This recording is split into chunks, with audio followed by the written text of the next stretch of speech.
Really the last one that I want to get into is talking about robotic assistance. So we have kind of a newer thing on the market is using a robot to help us precisely put in the knee implants, and it creates a personalized approach to knee replacement technology that wasn't out there.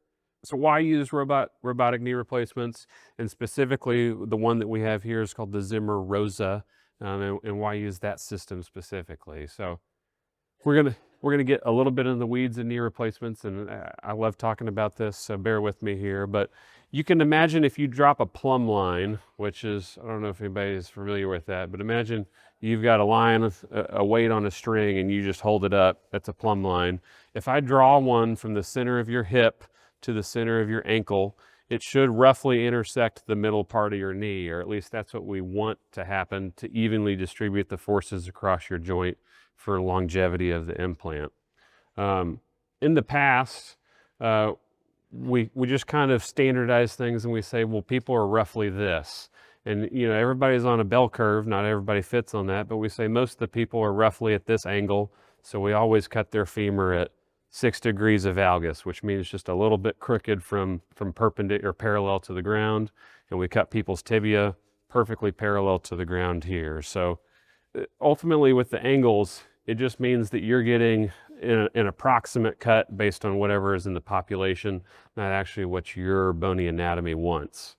There's a newer way of doing knee replacements out there called kinematic alignment, where when we look at people's joints aren't perfectly flat to the ground, okay, in terms of parallel. They're more askew or just a little bit crooked, okay? When we start doing our old cutting methods, they just were relatively inaccurate, okay?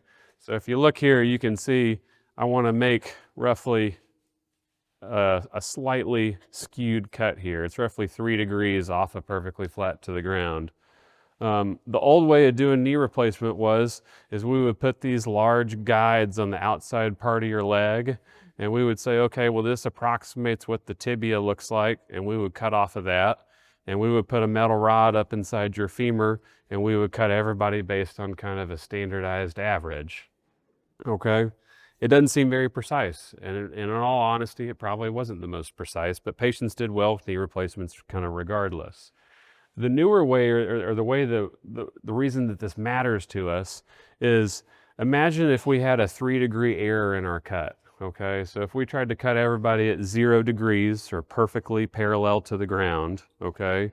If you messed up by 3 degrees, then you'd be plus or minus 3 degrees, and maybe that doesn't matter. But if we want to make people have a skewed joint line that matches their natural anatomy, let's say we start at we're trying to recreate 3 degrees, and I have 3 degrees of error in there, now we're ending up at a 6-degree cut, which is too much. And that, you can see kind of here based on this, if I shoot for a 3-degree cut here, and I take too much, then I end up in this really soft bone in this part of your tibia here. So to do kinematic alignment correctly, you really need to make sure that you're precise with your cuts so you don't have outliers. And that's always been the big issue with knee replacements is we're really good for 95% of them, but for that extra 5%, if you have an outlier cut, then you could have issues with support of the bone underneath it. So what does this mean for y'all and for newer technology? So we use this ROSA machine to help build a 3D map of your knee ahead of time. So when we prepare the knee, we go in and we make our incision, and then I take a bunch of points. I take points that give me your hip center, points that give me kind of where the canal enters, your condyles on both sides, inside and outside part of your knee. We take roughly 7 points on your tibia as well to help build this 3D map. When I go in then I can also test your ligaments prior to making any cuts and get a true picture of what does your knee look like and how does it work. Then prior to doing any work at all, I can actually, on the computer, on the monitor screen, I can plan out your knee replacement ahead of time. And I can make changes that are roughly a 0.5 millimeter in resection each time. We have the ability to rotate the component, to flex the component, to change our cut angles on the components, and we size everything ahead of time as well. So it's a truly personalized knee replacement that maybe before you were kind of getting the standard off the shelf we cut everybody at this angle, we cut everybody at that angle.